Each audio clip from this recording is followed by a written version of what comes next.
பிரியமானவர்களே, ஆண்டவராகிய இயேசு கிறிஸ்துவின் நாமத்தில் உங்கள் யாவரையும் வாழ்த்துகிறேன். இந்த நாளுக்குரிய வேத வசனம் பிலமோன் 1:11. முன்னே அவன் உமக்கு பிரயோஜனமில்லாதவன், இப்பொழுதோ உமக்கும் எனக்கும் பிரயோஜனமுள்ளவன். பிரியமானவர்களே, அப்போஸ்தலனாகிய பவுல் ரோமாபுரி சிறையில் இருந்தபோது கிபி 72ஆம் ஆண்டு பிலமோன் என்ற செல்வந்தருக்கு இந்த நிருபத்தை எழுதினார். முன்பு இந்த பிலமோனிடம் அடிமையாயிருந்து பின்பு ஓடிப்போய்விட்ட ஒனேசிமு என்பவனுக்காக பரிந்து பேசி அவனை மன்னித்து ஏற்றுக்கொள்ளும்படி எழுதிய நிருபம்தான் இது. சகோதரனாகிய ஒனேசிமு என்பவனையும் உங்களிடத்தில் அனுப்பியிருக்கிறேன். அவர்கள் இவ்விடத்து செய்திகளை எல்லாம் உங்களுக்கு அறிவிப்பார்கள் என்று பவுல் குறிப்பிட்டு எழுதுகிறார். ஒனேசிமு என்றால் பிரயோஜனமுள்ளவன் அல்லது உபயோகமானவன் என்று அர்த்தம். ஆனால் இந்த ஒனேசிமு தன் எஜமானுக்கு பிரயோஜனமாய் இல்லை. அவன் தன் எஜமானுக்கு மரண பரியந்தம் அடிமையாய் இருக்கும்படி விலைக்கு வாங்கப்பட்டிருந்தும் தப்பி ஓடிவிட்டான். இப்படிப்பட்டவர்களுக்கு ரோம அரசாங்கத்தின் சட்டப்படி மரண தண்டனை கிடைக்கும். சிங்க கெபியிலே போடுவார்கள்.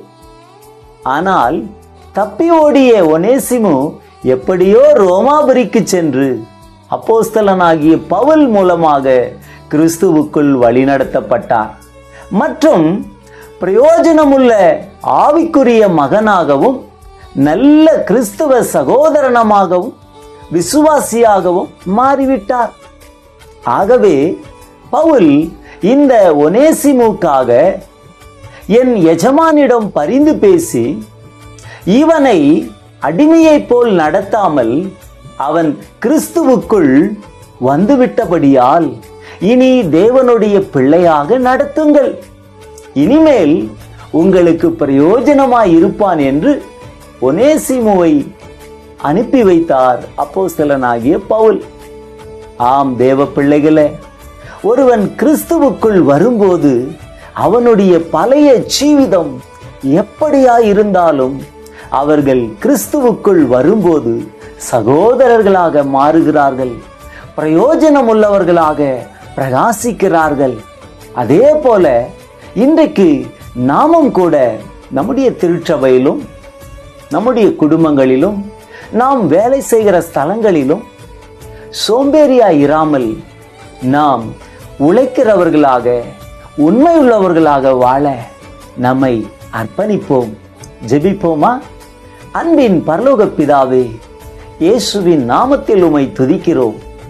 பிரயோஜனமற்றிருந்த ஒனேசிமு என்பவனை கிறிஸ்துவுக்குள்ளே வந்தபோது அவன் வாழ்க்கையை மாற்றின கர்த்தாவே, அதே போல இன்றைக்கு இந்த வார்த்தைகளை கேட்கிற ஒவ்வொரு தேவ பிள்ளைகளுக்காக நான் செபிக்கிறேன். சபைக்கும் குடும்பத்துக்கும் தேசத்துக்கும் பிரயோஜனமுள்ள மக்களாக வாழ கிருபை செய்யும்படியாய் செபிக்கிறேன். ஒவ்வொருவரையும் ஆசீர்வதிக்கிறேன். துதி கன மகிமை எல்லாம் உமக்கே செலுத்துகிறேன். இயேசுவின் நாமத்தில் ஜெபம் கேளும் நல்ல பிதாவே, ஆமேன். God bless you. கர்த்தர் தாமே உங்களை ஆசீர்வதிப்பாராக. ஆமேன்.